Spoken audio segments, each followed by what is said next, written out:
In this video I'm going to show you how to install a new hard drive. And now there are two kinds these days with technology changing the way it is. You either have a SATA, which uses this kind of cable, or a parallel IDE, which uses this kind of cable. I'm going to show you how to do both.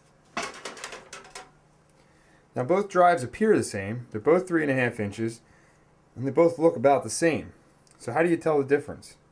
Well, the parallel has all these teeth in here with jumper settings and this big hookup for power. The SATA is more compact and just has these two weird connectors, and just put one for power and one for data. Check your owner's manual to see which drive you have, that way you don't go out and buy the wrong one and have to return it. SATA is the new technology. It's widely accepted and is pretty much what is installed on all systems these days.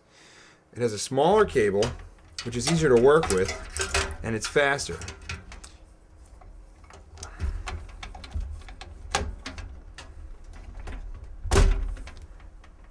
Kinda looks like this. Very strange.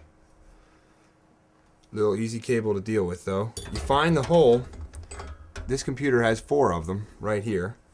You plug it in to the motherboard, and then you just take the same plug and go right into your hard drive. And now you have to find the power coming from the power supply. And it should look just like this. You can see that.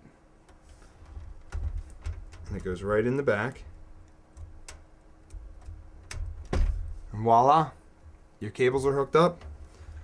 Find the spot where you want to put it inside your computer and screw it in, and you have yourself a new drive. Now if you have an older computer, that doesn't mean you can't upgrade your drive. You're just going to have to use a different type of hard drive. See, here are your IDE connectors, which are parallel instead of serial like the new ones. They run on a different ribbon cable such as this. Here, and you can hook up 2 devices to one input.